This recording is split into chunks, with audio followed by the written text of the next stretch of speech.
அன்பிற்கினிய ஆதரவு மக்கள் அனைவருக்கும் மணிகணேசனின் அன்பான வணக்கங்கள். எப்படி நல்லா இருக்கீங்களா? தேர்வுக்கு முழு வீச்சோட தயாராகிட்டு இருப்பீங்கன்னு நினைக்கிறேன். சரி, அப்படி இல்லைனாலும் கொஞ்சம் கொஞ்சம் அப்படி விளையாட்டுத்தனமா அப்படி ஜாலியா அப்படி பார்த்துங்க இது பண்ணீங்க. ஏன்னா நமக்கு இப்போ பள்ளிக்கூடமும் திறந்துட்டு பணிச்சுமைகளும் அதிகம் இருக்கும். இதுக்கு இடையில் நம்ம குடும்ப சுமையும் தோல்ல சுமந்துக்கிட்டு இந்த தேர்வு சுமையையும் நம்ம சுமந்துக்கிட்டு இருக்க வேண்டிய ஒரு சுச்சுவேஷன்ல இருக்கக்கூடிய இக்கட்டான சூழல் தான்.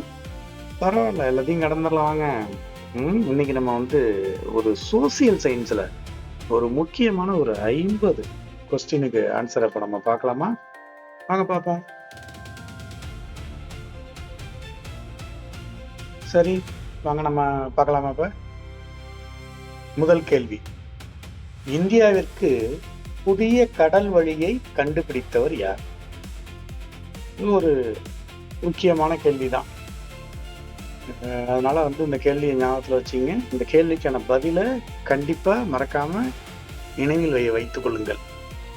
இந்தியாவிற்கு புதிய கடல் வழியை கண்டுபிடித்தவர் யாருன்னு கேட்டா உங்க எல்லாருக்கும் நல்லாவே தெரியும். யாரு? நம்ம வாஸ்கோ ட காமா தான். 1498 கடல் வழி பயணத்தை மேற்கொண்டு கள்ளிக்கோட்டையை அடைந்தார். இந்தியாவிற்கு புதிய கடல் வழியை கண்டுபிடித்தவர் வாஸ்கோ ட காமா. சரி, இப்ப நம்ம அடுத்து இரண்டாவது கேள்வியை பார்க்கலாம். புனித ஜார்ஜ் கோட்டையை ஆங்கிலேயர்கள் எங்கு கட்டினர்? இந்த கேள்விக்கும் நமக்கு ரொம்ப பரிச்சயமான ஒரு கேள்விதான். பதில் இருக்கும். புனித ஜார்ஜ், செயின்ட் ஜார்ஜ் கோட்டை அப்படின்னு சொல்லுவாங்க. இதுக்கு இந்த கேள்வி நமக்கு இந்த வார்த்தை எங்கேயும் நம்ம கேள்விப்பட்டிருக்குமே அப்படின்னு நம்ம கேட்போம். எங்கேயும் இல்லை, நம்ம தமிழ்நாட்டினுடைய தலைநகரமா இருக்கக்கூடிய நம்ம சட்டமன்ற நடவடிக்கைகள்லாம் நடக்கக்கூடிய அதே இடம்தான். புனித ஜார்ஜ் கோட்டையை ஆங்கிலேயர்கள் எங்கு கட்டினர் என்றால் அது சென்னை தான். 1639 பிரான்சிஸ் டே சென்னையில் புனித ஜார்ஜ் கோட்டையை கட்டினார். இந்த ஆண்டு 1639 ஞாபகத்துல வச்சுங்க. கட்டினவர் பிரான்சிஸ் டே. இந்த புனித ஜார்ஜ் கோட்டை சென்னையில தான் இருக்கு. சரி, இப்ப நம்ம அடுத்து மூன்றாவது கேள்விக்கு போகலாமா? வாங்க போவோம். எந்த போர் ஆங்கில கிழக்கிந்திய கம்பெனியின் அரசியல் அதிகாரத்தை இந்தியாவில் தொடங்கி வைத்தது? எந்த போர் ஆங்கில கிழக்கிந்திய கம்பெனியின் அரசியல் அதிகாரத்தை இந்தியாவில் தொடங்கி வைத்தது அப்படின்னா அது பிளாசிக் போர் தான். 1757 நடைபெற்ற பிளாசிக் போர் தான் ஆங்கிலேயர் அரசியல் அதிகாரத்தை இந்தியாவில் தொடங்கி வைத்தது. இப்ப நம்ம அடுத்து நான்காவது வினாவை பார்க்கலாம். இந்திய தேசிய ஆவண காப்பகம் எங்கு அமைந்துள்ளது? இந்த மாதிரி ஒரு முக்கியமான, இந்த மாதிரியான கேள்விகள்லாம் வரும்போது நமக்கு முக்கியமான இந்தியாவில் இருக்கக்கூடிய மிக முக்கியமான 4 நகரங்களை தருவார்கள். அதுல இந்தியாவினுடைய தலைநகரமாக விளங்கக்கூடிய புதுடெல்லி தான் அப்படிங்கிறத நம்ம மறக்காம டிக்கடிச்சது. இந்திய தேசிய ஆவண காப்பகம் எங்கு அமைந்துள்ளதுன்னா அது புதுடெல்லியில் தான் அமைந்துள்ளது. இப்ப நம்ம ஐந்தாவது கேள்வியை பார்ப்போம் வாங்க. துணைப்படை திட்டத்தை அறிமுகப்படுத்தியவர் யார்? துணைப்படை திட்டத்தை அறிமுகப்படுத்தியவர் யார்? துணைப்படை திட்டத்தை அறிமுகப்படுத்தியவர் வெல்லஸ்லி பிரபு. துணைப்படை திட்டம்னா வெல்லஸ்லி தான். இந்திய சுதேச அரசுகளை தன் கட்டுப்பாட்டில் கொண்டு வர வெல்லஸ்லி பிரபு இத்திட்டத்தை கொண்டு வந்தார். துணைப்படை திட்டம். அடுத்த ஆறாவது கேள்வி போமா. வாரிசு இழப்பு கொள்கையை அறிமுகப்படுத்தியவர் யார்? இந்த வாரிசு இழப்பு கொள்கை அப்படின்னு வந்தாலே டல்ஹௌசி தான். டல்ஹௌசி பிரபு தான் விடை. ஆங்கிலேய பேரரசை விரிவாக்க வாரிசு இழப்பு கொள்கையை டல்ஹௌசி பிரபு கொண்டு வந்தார். சரி, இப்ப நம்ம அடுத்து 7வது கேள்வியை பார்க்கலாம். மைசூர் போர்களில் திப்பு சுல்தான் எப்போரில் கொல்லப்பட்டார்? மைசூர் போர் கிட்டத்தட்ட 4 போர் நடந்திருக்கு. அதுல திப்பு சுல்தான் எந்த போர்ல கொல்லப்பட்டார் அப்படின்னா, திப்பு சுல்தானை மையப்படுத்தி தான் அந்த மைசூர் போரே நடக்குது. அப்ப உச்சபட்சமா 4ஆம் மைசூர் போர்னு கொடுத்திருக்கிறாங்க. அப்ப அதுதான் ஆன்சர். 1799ஆம் ஆண்டு 4ஆம் மைசூர் போரில் தான் திப்பு சுல்தான் கொல்லப்பட்டார். அடுத்து 8வது கேள்வி பார்ப்போம் வாங்க. நிலையான நிலவரி திட்டத்தை அறிமுகப்படுத்தியவர் யார்? நிலையான நிலவரி திட்டத்தை அறிமுகப்படுத்தியவர் காரன்வாலிஸ் பிரபு. 1793 காரன்வாலிஸ் பிரபு நிலையான நிலவரி திட்டத்தை இந்தியாவில அறிமுகப்படுத்துறார். அடுத்த கேள்வி போலாமா? சந்தால் கழகம் நடைபெற்ற ஆண்டு எது? சந்தால் கழகம் நடைபெற்ற ஆண்டு 1855 இருந்து 56. இந்த காலகட்டத்துல தான் அந்த சந்தால் கழகம்னு நடைபெற்றது. அதாவது தமிழ்நாட்டுல வேலூர் கழகம், வேலூர் புரட்சி அப்படின்லாம் சொல்றோம்ல, அந்த மாதிரி சந்தால்ங்கிற இடத்துல ஒரு கழகம் ஏற்படுது ஆங்கிலேயருக்கு எதிராக 1855, 56 காலகட்டத்துல. இந்த காலகட்டத்தை ஞாபகத்துல வச்சுங்க. அடுத்த 10வது கேள்வி பார்ப்போம் வாங்க. நீல் தர்பன் என்ற நாடகத்தை எழுதியவர் யார்? நீல் தர்பன். இந்த நீல் தர்பன் என்ற நாடகத்தை எழுதியவர் யாருன்னு கேட்டா தீனபந்து மிஸ்ரா. இவர்தான். அதாவது அவுரி விவசாயிகளின் துயரத்தை பிரதிபலிக்க நீல் தர்பன் என்ற நாடகம் எழுதப்படுது. அதை எழுதியவர் தீனபந்து மிஸ்ரா. சரி, அடுத்து 11வது கேள்வி போமா.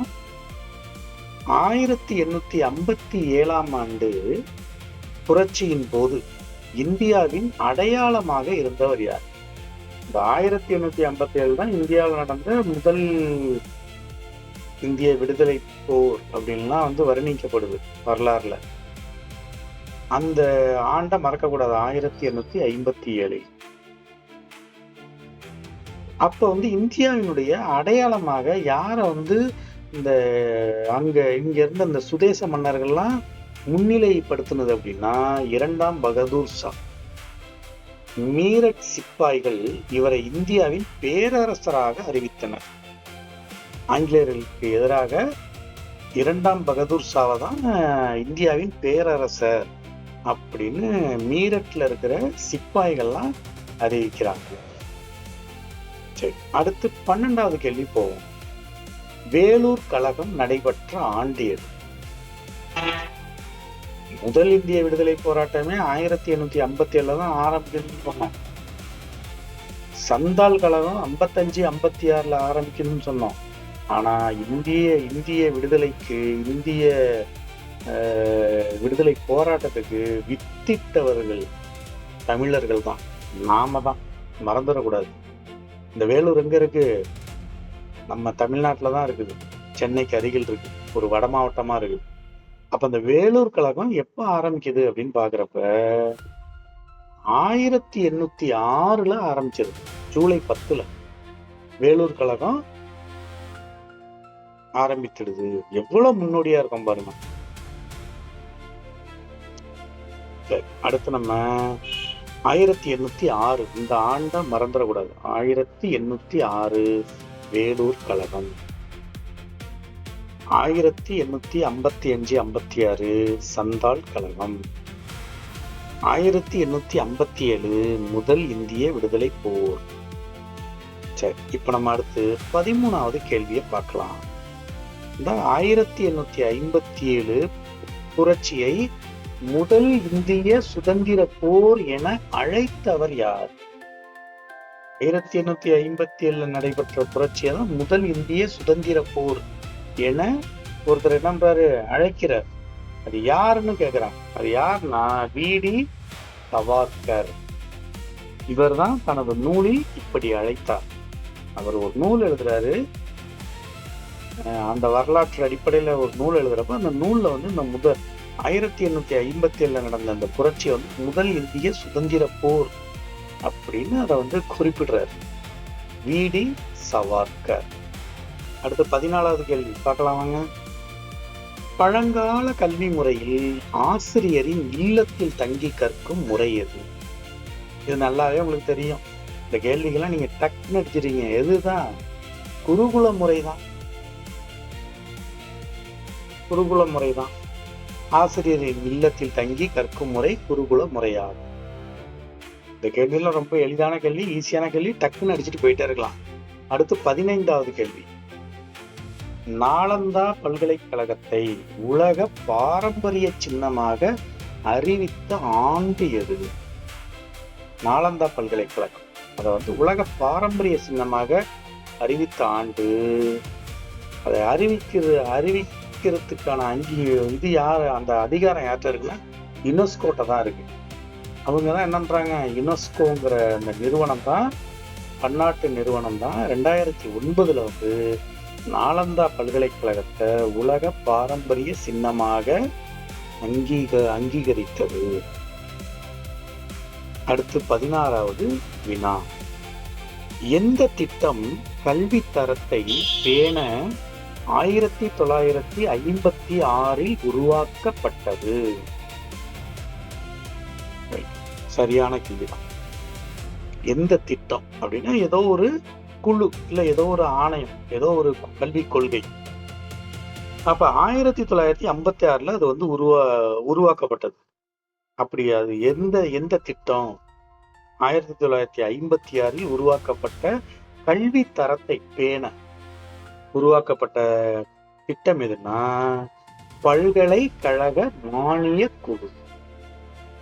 உயர்கல்வி தரத்தை பேண 1956 யுஜிசி என்று அழைக்கப்படக்கூடிய பல்கலைக்கழக மானிய குழு அமைக்கப்பட்டது. அடுத்து 17வது கேள்வி. ஜாம்ஷெட்பூரில் டாடா இரும்பு மற்றும் எஃகு நிறுவனம் டிஸ்கோ தொடங்கப்பட்ட ஆண்டு எது? தொடங்கப்பட்ட ஆண்டு எது? எந்த ஆண்டு? 1907. 1907 தான் டாடா இரும்பு மற்றும் எஃகு நிறுவனம் இந்தியாவில் அமைக்கப்பட்டது. எந்த இடத்துலன்னா ஜாம்ஷெட்பூர். அடுத்து 18வது கேள்விக்கு போலாமா. எந்த கால்வாய் திறப்பு ஐரோப்பாவிற்கும் இந்தியாவிற்குமான தூரத்தை குறைத்தது? அதுக்கு முன்னாடி ஐரோப்பா அந்த கால்வாய் திறந்தோன்னா ஷார்ட்கட் மாதிரி ஆயிட்டு. அது எந்த கால்வாய் அப்படின்னா, எந்த கால்வாயா இருக்கும்?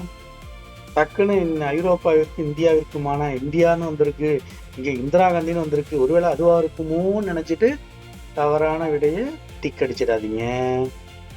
சூயஸ் கால்வாய் தான். சூஸ் பண்ணாலும் சரியா சூஸ் பண்ணு. சூயஸ் கால்வாய் தான் ஐரோப்பா இந்திய பயண தூரத்தை குறைத்தது.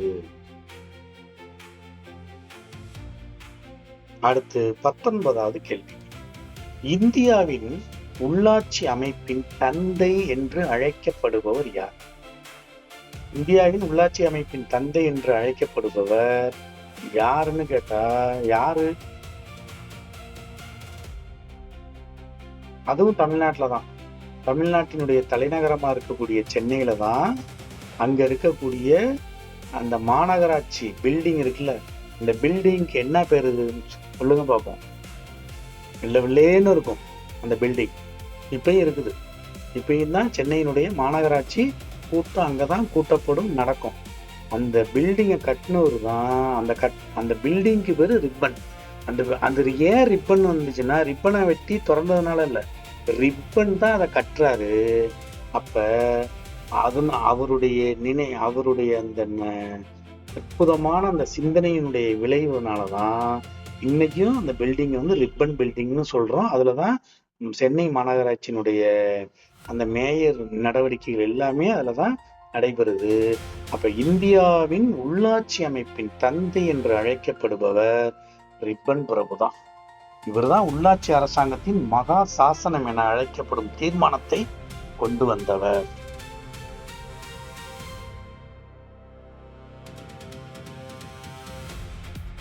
அப்ப உள்ளாட்சி அரசாங்கத்தின் மகா சாசனம் அப்படின்னு கொடுத்து கேள்வி கேட்டாங்க. இந்த மகா சாசனத்தை, அந்த தீர்மானத்தை கொண்டு வந்தவர் யாருன்னு கேட்டாலும் ரிப்பன் பிரபு தான்.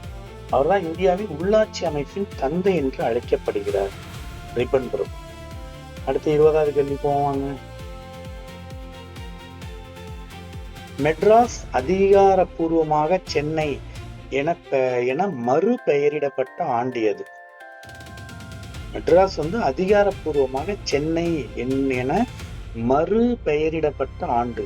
ஆக்சுவலா சென்னைன்னு தான் இருந்திருக்கு, அப்புறம் இடையில தான் அது மெட்ராஸ்னு மாறி இருக்கு. அத வந்து மறு பெயரிடப்பட்ட ஆண்டு எது அப்படின்னு கேட்டா எது அப்படின்னா கிட்டத்தட்ட இந்த 96ல தான் ஆகுது. அப்பதான் வந்து என்ன பண்றாரு, அதாவது திராவிட இயக்கத்தினுடைய தலைவராக இருக்கக்கூடிய இருந்த முத்தமிழறிஞர் கலைஞர் அப்பதான் பதவி இருக்கிறார். அவர் தான் மெட்ராஸுங்கிற பேர்ல தான் ரெக்கார்ட் அதிக இருக்கு. அதை வந்து சென்னைன்னு அவர் தான் மறு பெயரிட்டு வைக்கிறார்.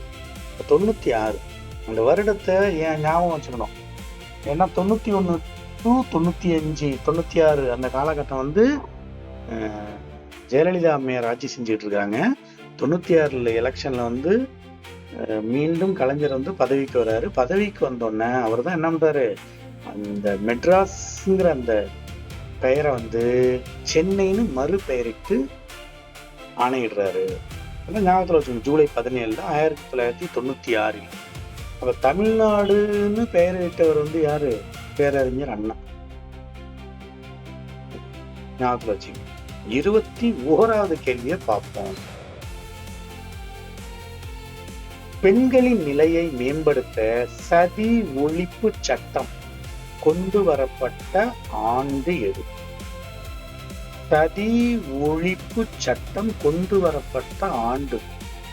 பெண்களினுடைய மிக மோசமான ஒரு பழமைவாத சிந்தனை வந்து இந்த சதி தான். சதி என்பது உடன்கட்டை ஏறுது. இறந்த கணவனுடைய சிதையில விருப்பம் இருந்தாலும் சரி இல்லைனாலும் சரி, அவனுடைய உடைமை பொருளா இருக்கக்கூடிய, உரிமை பொருளா இருக்கக்கூடிய ஒரு அகிரிணை மாதிரி இருந்து அந்த கருதப்பட்ட அந்த பெண்ணையும் வந்து அந்த சிதைக்குள்ள உயிரோட வச்சு கொளுத்திடுவாங்க. கொளுத்தி விட்டு இது ஆஹா பத்தினி அடைஞ்சிட்டான்னு சொல்லி பத்தினி வழிபாட கொண்டாட ஆரம்பிச்சாங்க. இந்த சதி இது ஆக்சுவலா அதுக்கு பேரே பாருங்க, இது பெண்களுக்காக உருவாக்கப்பட்ட மாபெரும் சதி. அந்த நிகழ்வுக்கு பேரும் சதிதான்.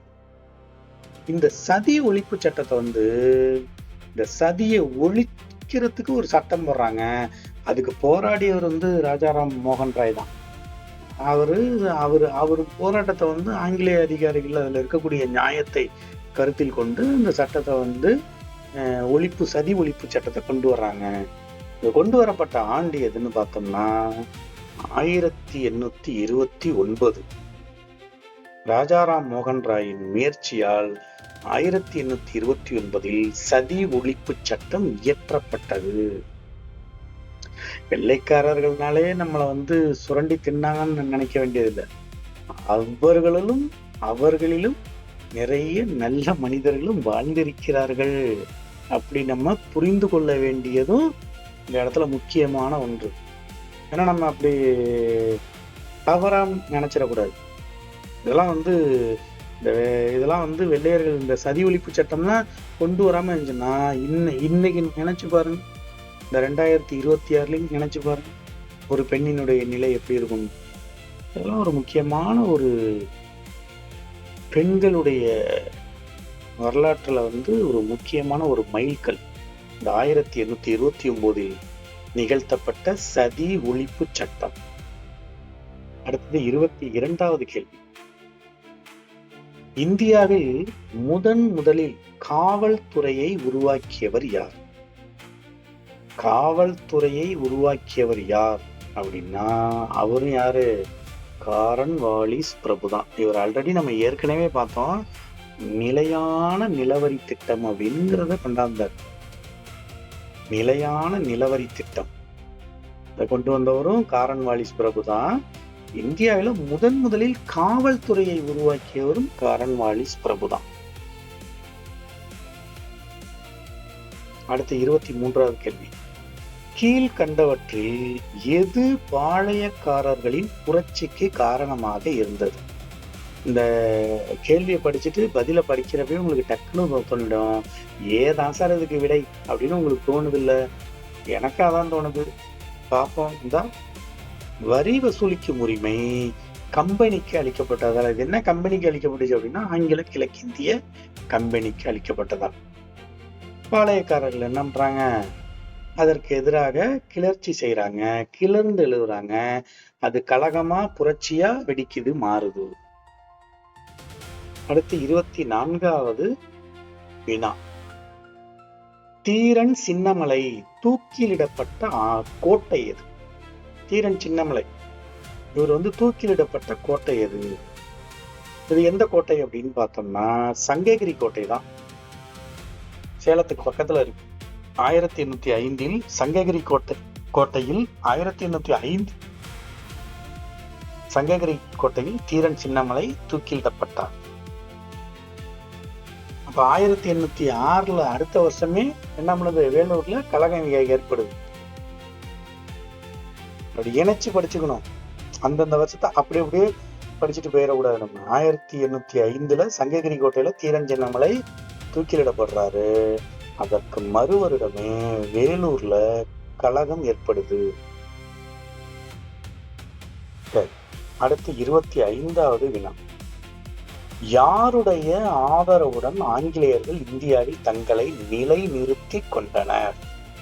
யாருடைய ஆதரவோட ஆங்கிலேயர்கள் இந்தியாவில் தங்களுடைய அந்த அதிகாரத்தை நிலைநிறுத்தி கொண்டனர்? யாருடையது? நல்லா பாத்தீங்கன்னா உங்களுக்கு தெரியும். விவசாயிகள் இருக்கவே மாட்டாங்க, இராணுவ வீரர்கள் இருக்க மாட்டாங்க, பாளையக்காரர்கள் அதை எதிர்த்து தான் கிளர்ச்சி செய்யறாங்க. அப்ப யாராதான் இருப்பாங்க? ஜமீன்தார்கள் தான். அப்போ அவர்களுக்கு தேவை சொகுசான வாழ்க்கை.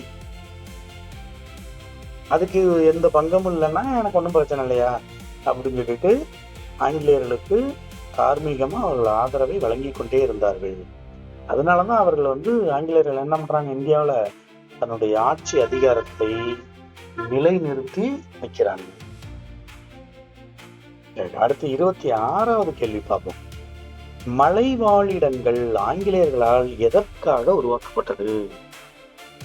மலைவாழிடங்கள் ஆங்கிலேயர்களால் எதற்கென உருவாக்கப்பட்டது?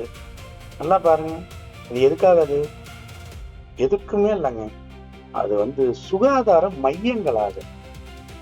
அதுக்காக தான் ஊட்டி, கொடைக்கானல், ஏற்காடு போன்ற இது தமிழ்நாட்டுல. இந்திய லெவல்ல சிம்லா அப்படின்னு டார்ஜிலிங், நைனிடால் இப்படிலாம் சொல்லக்கூடிய அந்த மலை வாழிடங்கள் ஆங்கிலேயர்களால் எதற்கென உருவாக்கப்பட்டதுன்னா சுகாதார மையங்களாக இருப்பதற்கு. ஏன் அது சுகாதார மையங்களாக இருப்பதற்குனா அங்க அந்த ஆங்கிலேய படையினர் ஓய்வெடுக்கவும் நோய்களிலிருந்து மீளவும் அந்த மலை வாழிடங்கள் ஆங்கிலேயர்களுக்கு ஒரு சுகாதார மையங்களாக அமைந்திருந்தது. சரி, அடுத்து 27வது கேள்வி பார்ப்போம். சுதந்திர போராட்டத்தில் வீரமங்கை என அழைக்கப்படுபவர் யார்? வீரமங்கை அப்படின்னாலே டக்குன்னு நம்முடைய நினைவிற்கு வரக்கூடிய புரட்சி தமிழச்சி யாரு? வேலு நாச்சியார் தான். ராணி லட்சுமிபாயின்னு தவறதெல்லாம் நம்ம திக்கடிச்சிடக்கூடாது. அவங்க எல்லாம் வேலு நாச்சியாருக்கு பின்னாடிதான் வந்தவர்கள். ஆக்சுவலா வேலு நாச்சியார்னா நம்முடைய இந்திய வரலாற்றில் மறைக்கப்பட்ட ஒரு மாபெரும் புரட்சி வீர மங்கை அவர். இதுல அதை நம்ம புரிச்சுக்கணும். இப்ப வீரமங்கை அப்படின்னா வேலு நாச்சியார் தான். இன்னைக்கு அவர்களை கொண்டாடுறாங்க, பண்றாங்க.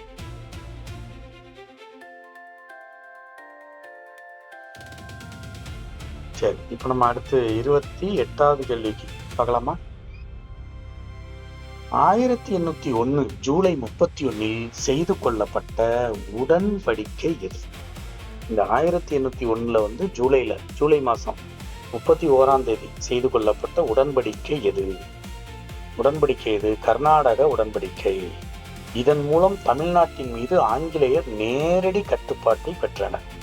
இந்த கர்நாடக உடன்படிக்கை மூலம்தான் 1801 ஜூலை 31 செய்து கொள்ளப்பட்ட அந்த உடன்படிக்கைகளின் மூலம்தான் தமிழ்நாட்டின் மீது ஆங்கிலேயர் நேரடி கட்டுப்பாட்டை பெறுகின்றார்கள்.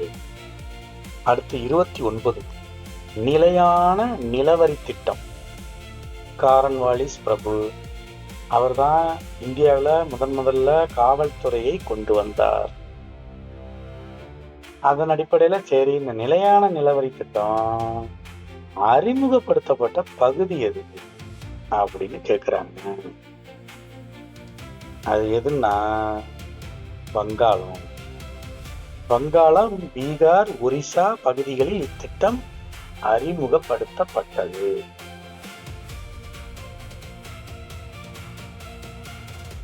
அடுத்து 30வது கேள்வி போமா. 1856 விதவை மறுமண சட்டத்தை கொண்டு வர உழைத்தவர் யார்? 1856 விதவை மறுமண சட்டத்தை கொண்டு வர உழைத்தவர், பாடுபட்டவர் யார் அப்படின்னு கேட்கிறாங்க. நம்ம டக்குன்னு தவறுதலா ராஜாராம் மோகன் ராய் தான் இருப்பார்னு நினைச்சிட்டு டிக்கடிச்சிடக்கூடாது. யாரா இருப்பாரு? ஈஸ்வர சந்திர வித்யாசாகர். ராஜாராம் மோகன் ராய் சதி ஒழிப்பு சட்டத்துக்கு உறுதுணையா இருந்தார். ஈஸ்வர சந்திர வித்யாசாகர் விதவை மறுமண சட்டம் கொண்டு வர பாடுபட்டவர். அது எப்ப வருதுன்னா, விதவை மறுமண சட்டம் 1856 விதவை மறுமண சட்டம் கொண்டு வரப்படுது. 57 தான் முதல் இந்திய விடுதலை போர் உருவாக்கு. அடுத்த ஆண்டு அதோட தொடர்பு கொண்டது. இந்த முதல் இந்திய விடுதலை போர்னு தன்னுடைய நூல்ல அதை விவரித்து எழுதினவர் யாருன்னு பார்த்தோம். நம்ம ஏற்கனவே பார்த்தோம்ல, வி.டி. சாவர்கர். ஒன்றிலிருந்து இன்னொன்றிலிருந்து புதிய ஒன்று அப்படிங்கிற முறையில அப்படி விளையாட்டுத்தனமா அப்படி ஜாலியா அப்படி படிச்சோம்னா எந்த தேர்வும் கடினம் அல்ல, அனைத்தும் நமக்கு கற்கண்டே. ஓகே, அடுத்து 31 சம்பரான் சத்தியாகிரகம் நடைபெற்ற ஆண்டு எது? இது ஒரு முக்கியமான கேள்வி. அப்ப சம்பரான் சத்தியாகிரகம் நடைபெற்ற ஆண்டு எது அப்படின்னா, அது 1917. 1917 18 இந்த காலகட்டத்துலதான் சம்பரான் சத்தியாகிரகம் நடைபெற்றது. ஆக்சுவலா 17 தொடங்குது சம்பரான் சத்தியாகிரகம். இந்த சம்பராங்கிறதெல்லாம் ஊரோட பேரு, அந்த இடத்தோட பேரு ஞாபகத்துல வச்சு. ஏதோ சம்பரான்னா யாரோ ஒரு மனிதருடைய பேர்னு நினைச்சு கூட, அந்த இடத்தோட பேரு, அந்த சத்தியாகிரகம் நடைபெற்ற அந்த இடத்தோட பேர் 1917. அடுத்து 32வது கேள்வி போமா. மாப்ளா கிளர்ச்சி எங்கு நடைபெற்றது?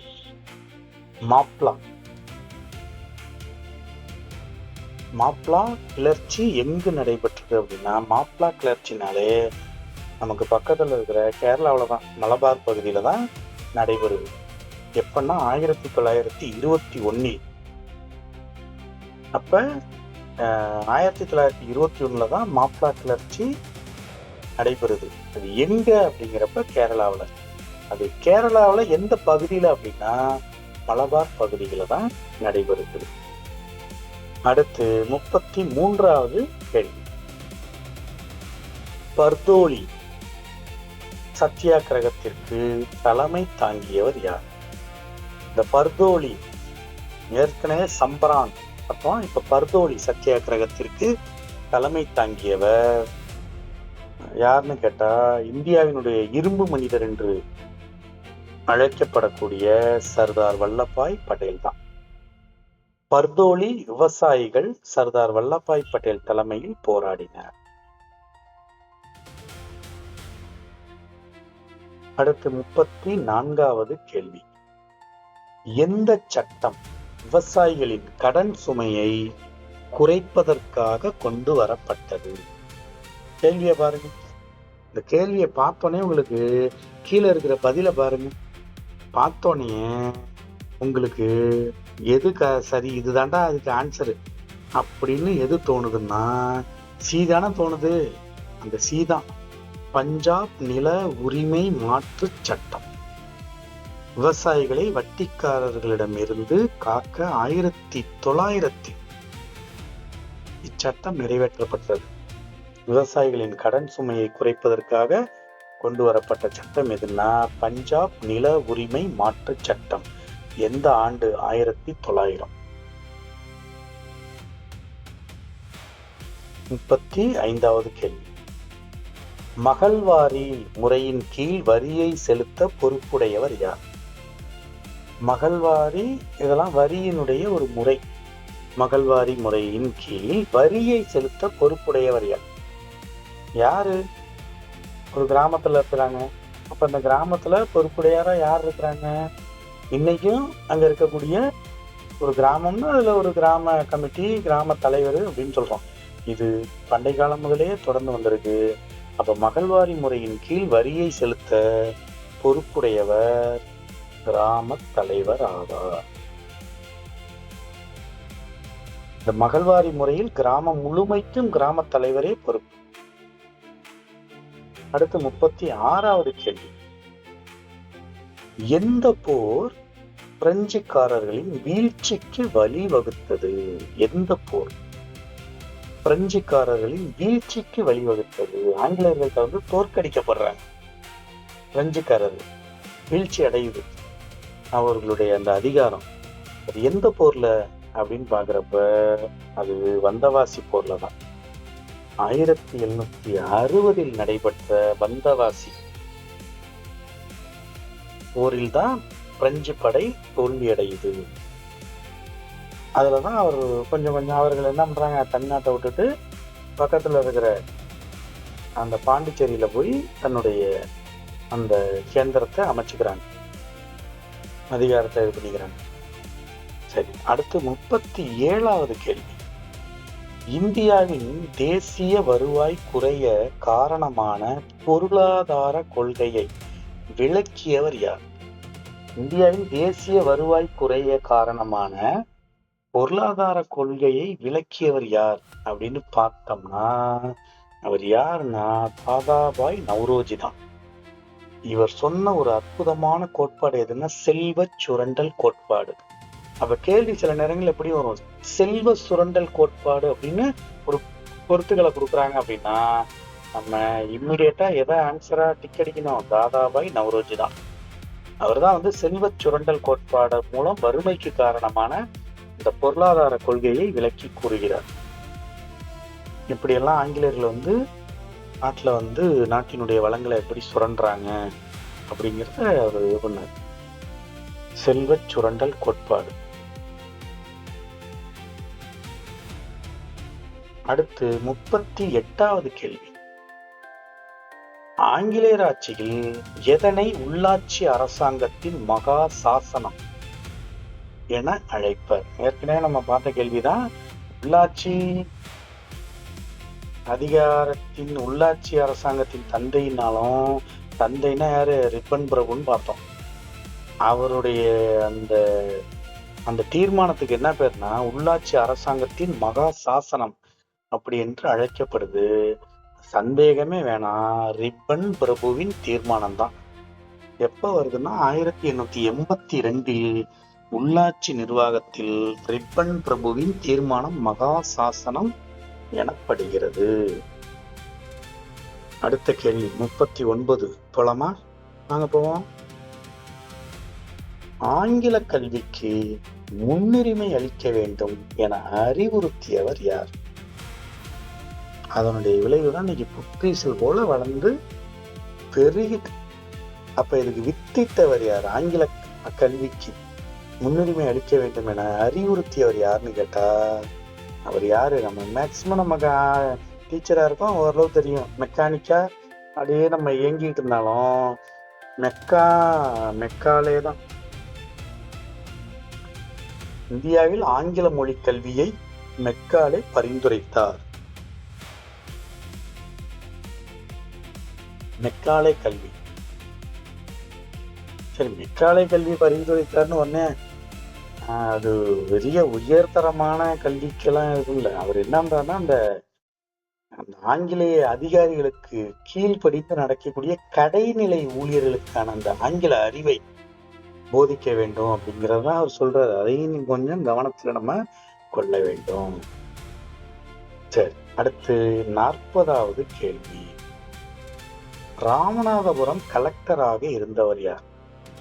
இது கொஞ்சம் மொட்டையா இருக்கு, இருந்தாலும் நம்ம கொஞ்சம் அதை நம்ம நாசுக்கா புரிஞ்சுக்கணும். எப்படி புரிஞ்சுக்கணும்னா, இது அப்ப கட்டபொம்மன், வீரபாண்டிய கட்டபொம்மன் காலகட்டத்தை நம்ம போய்க்கணும். அப்ப வீரபாண்டிய கட்டபொம்மன் படத்துல சிவாஜி, இந்த படத்தை நம்ம பார்த்திருப்போம், அதுல இருக்கக்கூடிய வசனங்களை கேட்டிருப்போம். அதுல ஒரு ஆங்கிலேயர் ஒரு பேர் வந்திருக்கும். சிவாஜியை கர்ஜனை பண்ணி சொல்லுவாரு, கர்ஜிச்சு சொல்லுவாப்ல. அந்த பேர் தான் யாரு? சொல்லுங்க இப்ப என்னன்னு. காலின் ஜாக்சன். இவர்தான் ராமநாதபுரத்தின் கலெக்டராக இருக்கவர். காலின் ஜாக்சன் கட்டபொம்மனை வர சொல்றாரு. கட்டபொம்மனுக்கு உரிய மரியாதை கொடுக்காம ரொம்ப நேரம் நிக்க வச்சே கேள்வி கேட்கிறாரு. அதுல கட்டபொம்மன் என்ன ஆகுறாரு? கட்டுப்பாய்தான் தம்பி, ஊமைத்துறை வழியா தப்பிக்கிறாரு. அந்த வரலாறு பெரிய வரலாறு. சரி, பரவாயில்ல, இப்ப நம்ம வரலாறுக்கு போயிடுவோம். ரைட். அப்ப கட்டபொம்மன் காலத்துல, வீரபாண்டிய கட்டபொம்மன் காலத்தில் ராமநாதபுரம் கலெக்டராக இருந்தவர் காலின் ஜாக்சன். இவ்வளவுதான். சரி, அடுத்து 41வது கேள்வி. பழவேற்காட்டில் டச்சுக்காரர்கள் கெல்டீரியா கோட்டையை கட்டிய ஆண்டு எது? பழவேற்காடு சென்னைக்கு பக்கத்துல இருக்கு. அங்க டச்சுக்காரர்கள் கெல்டீரியா கோட்டைன்னு ஒரு கோட்டையை கட்டுறாங்க. டச்சுக்காரர்கள் கெல்டீரியா கோட்டையை கட்டிய ஆண்டு 1613. இந்த காலகட்டத்துலதான் அந்த டச்சுக்காரர்கள் பழவேற்காட்டுல ஒரு கெல்டீரியா கோட்டையை கட்டுறாங்க. அடுத்து 42வது கேள்வி. ஜாம்ஷெட்ஜி டாட்டாவால் இந்திய அறிவியல் கழகம் பெங்களூருவில் நிறுவப்பட்ட ஆண்டு எது? அப்ப இந்திய அறிவியல் கழகம் எங்குள்ளது? பெங்களூரு. இந்திய அறிவியல் கழகத்தை நிறுவியவர் யார்? ஜாம்ஷெட்ஜி டாட்டா. அது எந்த ஆண்டு அப்படின்னு கேட்கப்படுது. அது எந்த ஆண்டு அப்படின்னா 1909. இந்திய அறிவியல் கழகம் பெங்களூர்ல இருக்கு. அது நிறுவப்பட்ட ஆண்டு 1909. யார் நிறுவியது? ஜாம்ஷெட்ஜி டாட்டா. சரி, இப்ப நம்ம 43வது வினாவிற்கு போகலாம். 43வது கேள்வி என்ன? சமய சார்பின்மை என்றால் என்ன என்பதை விளக்கும் அலகுகள் எதில் உள்ளன? ரொம்ப எளிதான ஒரு கேள்வி.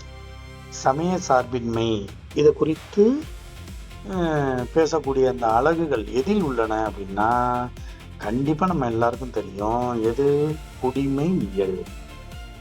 அந்த அலகுல தான் அதெல்லாம் வரும். மக்களாட்சி, சமய சார்பின்மை எல்லாம் அதுல தான் வரும்.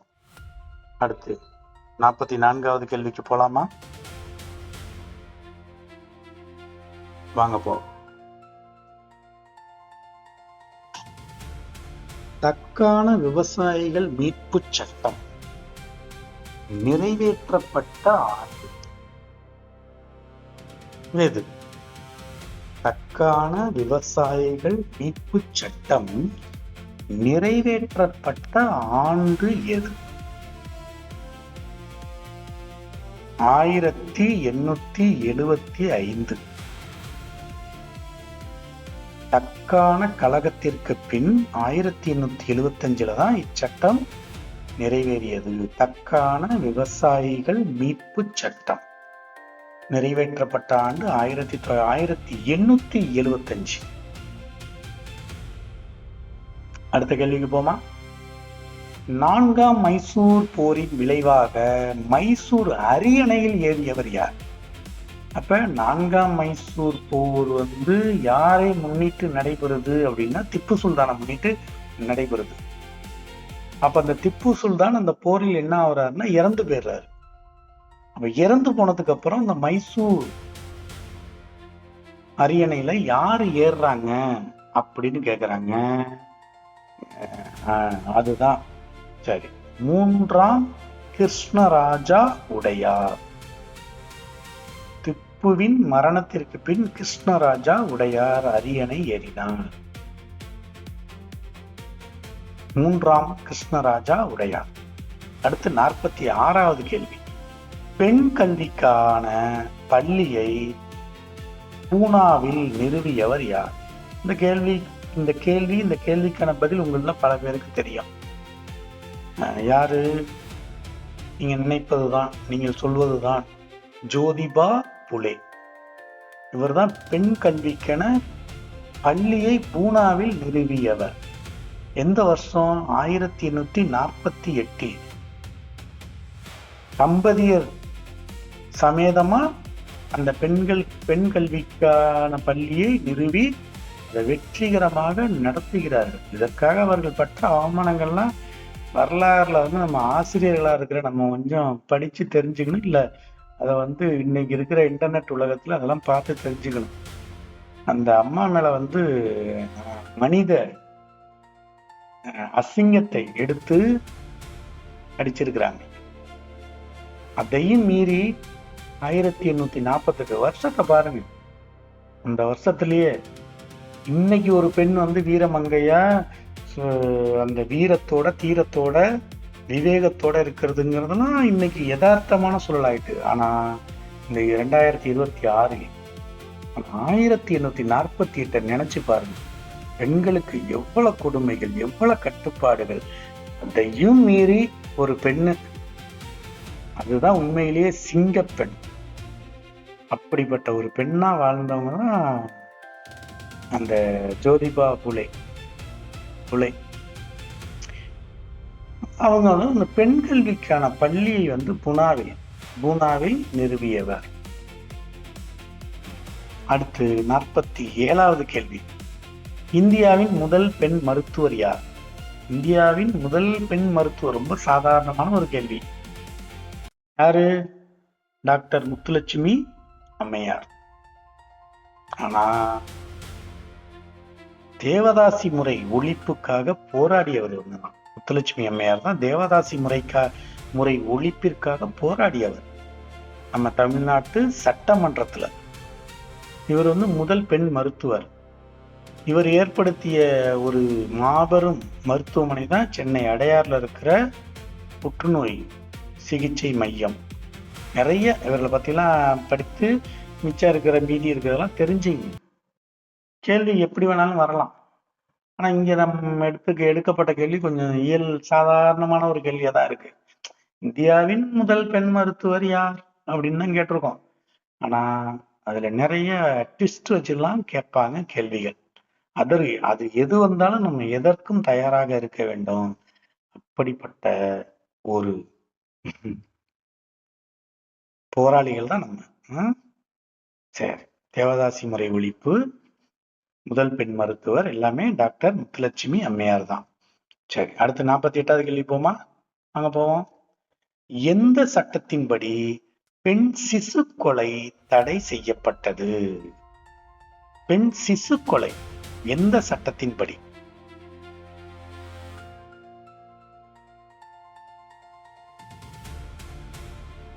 எந்த ஆண்டு? 1870ஆம் ஆண்டு சட்டம்.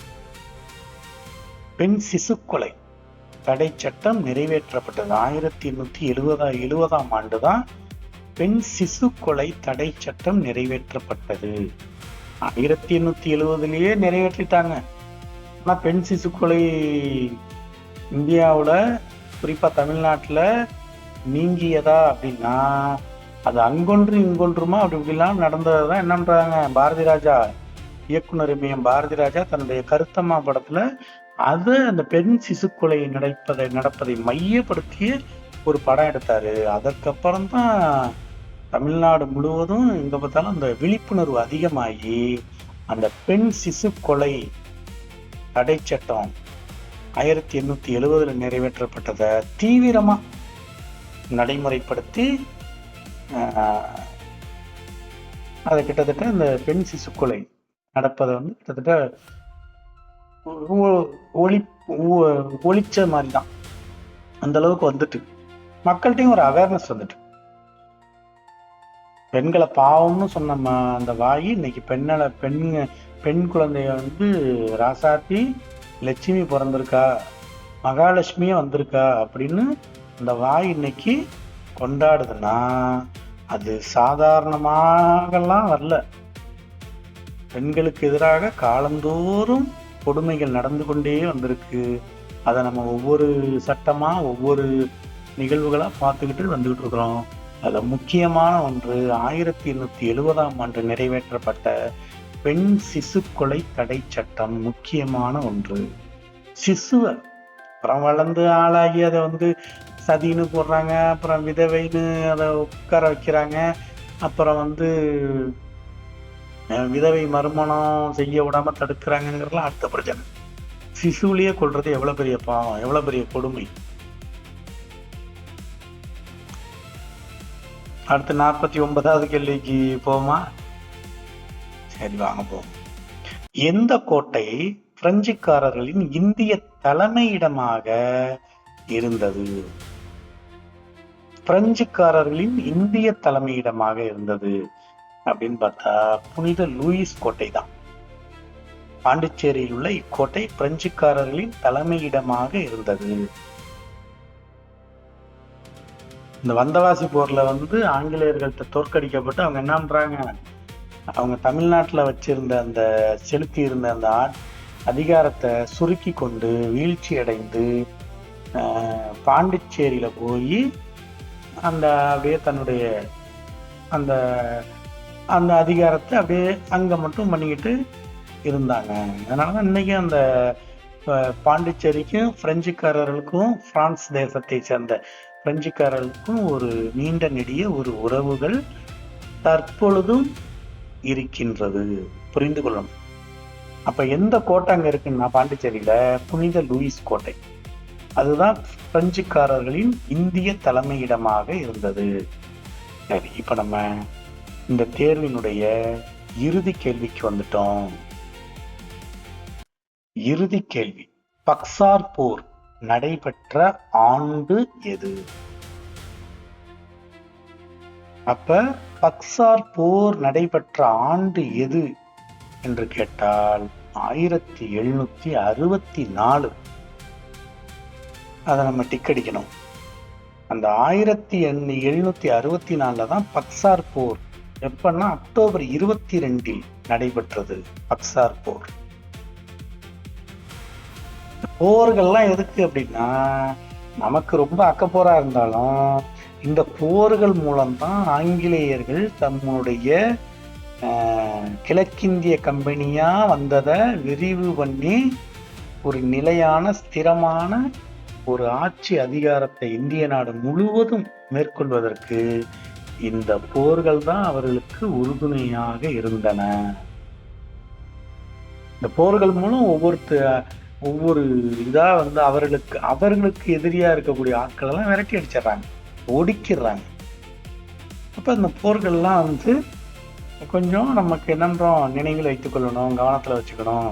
பக்சார் போர் நடைபெற்ற ஆண்டு 1764. சரி, இன்னைக்கு நம்ம வெற்றிகரமாக இந்த சமூகவியல் பாடத்திலிருந்து தேர்ந்தெடுக்கப்பட்ட மிக மிக முக்கியமான ஒரு 50 வினாக்களுக்கு உரிய சரியான விடையளித்து இன்னைக்கு நம்ம வழக்கம் போலவே 100க்கு 100 மதிப்பெண் எடுத்து நம்ம மனசுக்குள்ள ஒரு தெம்பு பிறக்குது, சாதிச்சுட்டேன்டா. ஏன்னா சோசியல் சயின்ஸை முதன்மை பாடமா எடுத்தவர்களுக்கு இது கொஞ்சம் பெரிய ஒரு செய்தியா இருக்காது. ஆனா இந்த சமூக அறிவியல் பாடம் இல்லாத வேற்று முதன்மை பாடங்களை எடுத்தவர்களுக்கு இது கொஞ்சம் இதா இருக்கும்.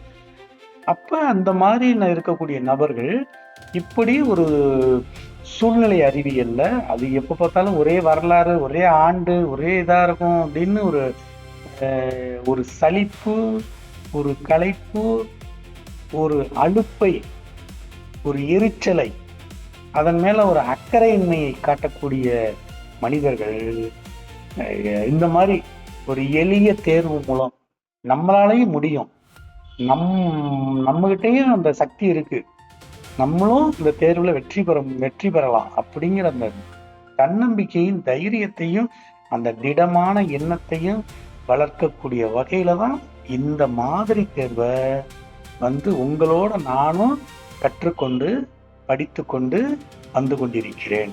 100க்கு 100 நம்ம எதிர்வரும் ஆசிரியர் தகுதி தேர்வில் நாம் அனைவரும் பெறப்போகும் அத்தாட்சியான மதிப்பெண் என்று கூறி இந்த தேர்வை இத்தோட நிறைவு செய்கிறேன். இனி நம்ம வேற ஒரு வகுப்பறையில வேறு ஒரு புதிய பாடங்களை புதிய நோக்கில் பார்க்கலாம். இந்த மாதிரி தேர்வு காணொளி உங்களுக்கு எந்த வகையில பயனுடையதாக இருந்தது என்பதை கமெண்ட் பாக்ஸ்ல கமெண்ட் பண்ணுங்க. நல்லா இருந்துச்சுனாலும் நல்லா இருந்துச்சுன்னு சொல்லுங்க, நல்லா இல்லடா அப்படின்னாலும் சொல்லுங்க, திருத்திக்கிறேன். ரைட், ஓகேவா? சரி, அதே போல கமெண்ட் பண்ணுங்க. மற்றவங்களுக்கும் ஒரு நல்ல விஷயம், ஏதோ ஒரு உங்களுக்கு நல்ல விஷயம் மனசுல பட்டுச்சுன்னா அதை ஒரு லைக் பண்ணுங்க. மற்றவங்களுக்கு இந்த வீடியோவை ஷேர் பண்ணி அவர்களும் நம்மை போலவே இனிமேல் வரக்கூடிய தேர்வுல வெற்றி பெற நம்ம ஒரு உறுதுணையா இருக்கிறோம் அப்படிங்கிற ஒரு நம்பிக்கையும் ஒரு வழிகாட்டுதலையும் கொடுங்கிறத மட்டும் ஒரு அன்பான வேண்டுகோளா உங்கள் முன் வைத்து விடைபெறுகிறேன். நான் உங்கள் மணி கணேசன்.